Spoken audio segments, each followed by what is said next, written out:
Hello, it's Don9151 and Mekkah. Hello. And we're bringing to you Part 1, Chapters 3 and 4, my Fire Emblem 10 Hard Mode 0% Gross playthrough. Chapters 1 Prologue to 1-2 were a handful of cute, kind of easy early game scenarios, but 1-3 is what I would consider to be the first actually hard map of the game.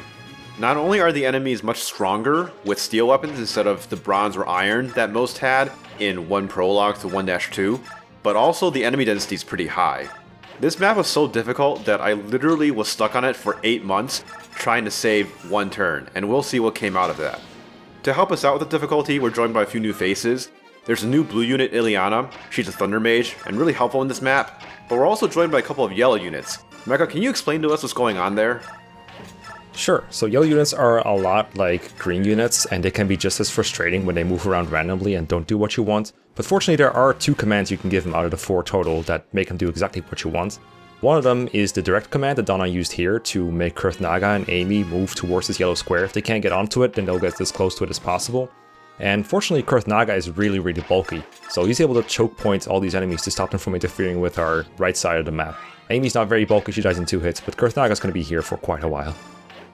It's a good thing that we're not really penalized for them dying this chapter, as in we don't get a game over. The only thing that we lose out on is a pittance of potential bonus experience that we don't really care about. I think the game recognized that just making it through this map unscathed was hard enough. While they're holding up the enemies coming from the left-hand side of the map, most of our units are making their way down the less congested right-hand side, where the hardest obstacle to break through is the door and that archer that was standing behind it. Normally the best option to break through all of this is clearly Soth, but in order for us to potentially save a turn, Soth has to make it to a certain distance by turn 2, and he doesn't have time to stop and kill the archer. So this is the whole reason why we needed the hand axe from 1-1, so that Nolan can one-shot the door at range, and then we can barely combine for a kill on the archer with Ilyana and a supported Micaiah. The main challenge of this map is trying to get everyone down here safely to the escape point, specifically Micaiah, without anyone dying. And there's 2 things we have to do to make sure of that. One of them is to check the enemy's fighter stats to make sure he doesn't 2-shot Nolan or 1-shot Ilyana, which he would if he rolled up on strength. The other is to do this very silly trade with Leonardo and Edward, where Leonardo takes all of Edward's swords away. This ensures that the archer doesn't 1-shot Leonardo, but instead goes for Edward and not 1-shot him. If you're thinking, that doesn't make any sense with everything I know of the Fire Emblem AI, that's right, it doesn't make any sense, but it does work out. Soth ends up getting attacked by the boss, but fortunately he has Kanto and will always use it to move out of the way, so he doesn't interfere with our shoving conga that we have to set up for next turn. As the majority of the group is engaged in a mad scramble trying to get Micaiah safely to the escape point, Laura is perfectly content to chill in the north part of the map watching Kurthnaga getting beat up on by enemies, and she's doing this in order to dump the blue paint on one of the enemy soldiers, Aaron. If you don't have a discerning eye, you might mistake him for just a generic enemy soldier. It's a bit of a shame that they're so far away, because neither of them can participate in the shove trains that are required to get Micaiah to the escape point, but we have just enough shoves with Nolan and Leonardo, one of them handing off Micaiah to Edward, and then the other one giving Edward back his much valued swords. In the previous video, we characterized the escape objective as being like a siege objective, but that was a bit of a lie. You can also finish an escape map by escaping with someone who is holding the designated escapee. And we do just that with Edward carrying Micaiah to finish 1-3 in 4 turns. Before we get into 1-4 proper, we are introduced to the base, a staple in the Tellius games. Basically a more elaborate version of battle preparations. The first thing we do is recruit Meg by the way of an info conversation. Meg isn't very useful for combat, but she can shove or rescue better units than her. And then we get into skill management. Right now, mostly what we're doing is removing skills, partially to sell them for some more gold. Later on we'll get some more and better skills that we can actually assign to units with their limited capacity that will actually help us in the battles to come. And after that, it's time we visit the shops. Now, we have your usual armory and vendor to worry about in the base, where you can buy items and stuff.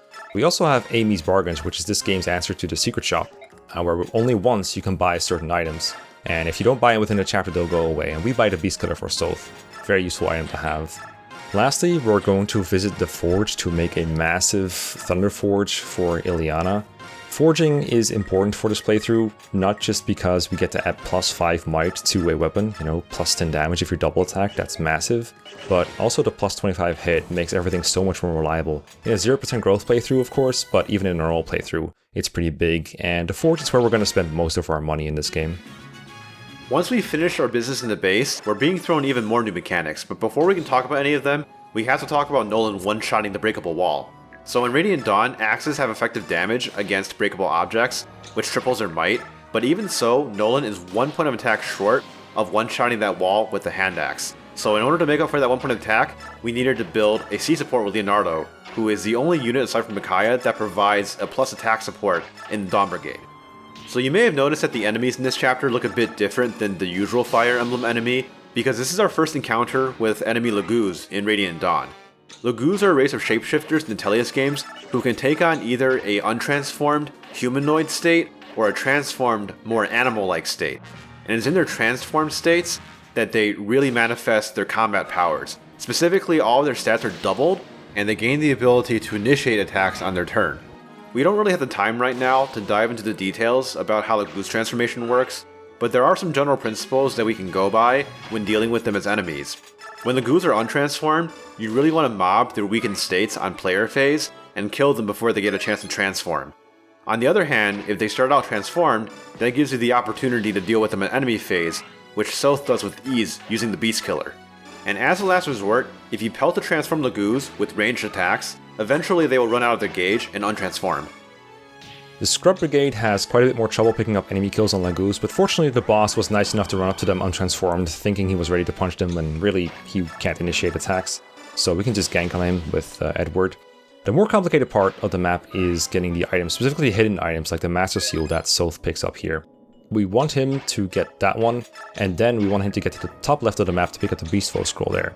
And we'd like him to do that because most units have a skill percent chance to pick up items, plus or minus 20% depending on their biorhythm.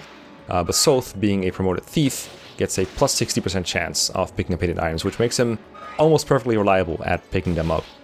Now Soth can't get to the top left quite as easily, so we have Meg and Nolan here to assist him in a little bit. Also complicated is getting the chests that are scattered around in each corner of the map.